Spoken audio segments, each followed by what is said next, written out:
So tonight at the firehouse, I'm going to make blackened chicken wings with a spicy Alabama white sauce for 3 hungry firefighters. Now this is a simple dish to make and does not require a lot of ingredients, so this is what you'll need to purchase. But if you do want a detailed shopping list, check the video description down below. So let's start off with the chicken. This is going to be a full chicken wing from Tyson, roughly 5 pounds or 14 of these full wings.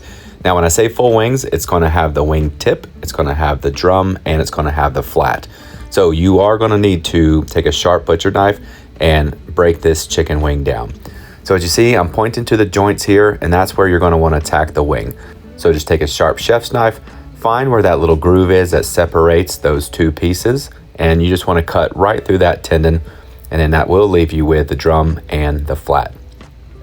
So then it's just simply repeating the process over and over until you get all these things broke down.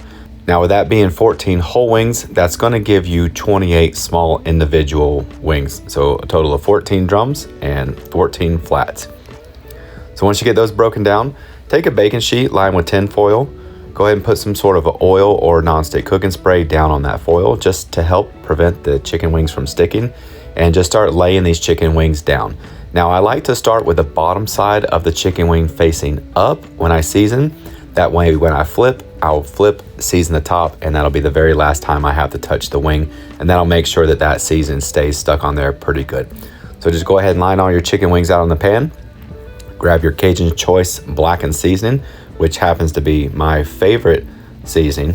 It has really good spice to it, but it doesn't have a lot of salt. So you can really go heavy with this Blackening Seasoning without over salting the dish. And really that's the type of seasonings that I look for. Stuff that is a lower in salt but heavy in flavor, so I can control flavor without over salting.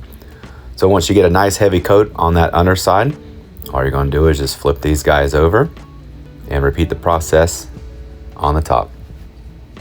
So once they're all seasoned up, you're going to put these guys on the top rack in the convection oven set to about 500 degrees, and you're going to let this roll for roughly 25 minutes or so, or until the edges are crispy. So now let's work on that spicy Alabama white sauce. So let's start off with a little bit of this mayonnaise. I happen to prefer Duke's, or if I have the time, I will make my own homemade mayonnaise because it does not take very many ingredients and it tastes just the same, and it's half the price of Duke's mayonnaise. But for the amount of chicken wings that we're going to eat or want to dip into, I take roughly 2 cups of mayonnaise, and then I follow that up with about 2 teaspoons of this Worcestershire sauce. For step 1 of the spicy element, I like to take some of this Siracha. I go in with about a teaspoon of it. And then using that same blackening seasoning that we season the chicken with, I also put that into this sauce. And roughly a teaspoon of that to start off with is what I do. I give it a nice little mix, get it incorporated really well. And then I'll go back behind and give it a taste. Now this is where it's important when you cook your food that you taste as you go, especially when you're making a sauce.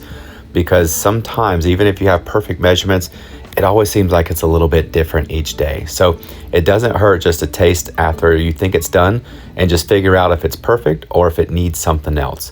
And in my case this time, it needed a little bit more of that blackening seasoning. So I just gave it a few more shakes of that, stirred it up again, and then it was perfect at that point. So now the kitchen's starting to smell delicious and spicy from those wings. I have about 25 to 30 minutes have passed at this point.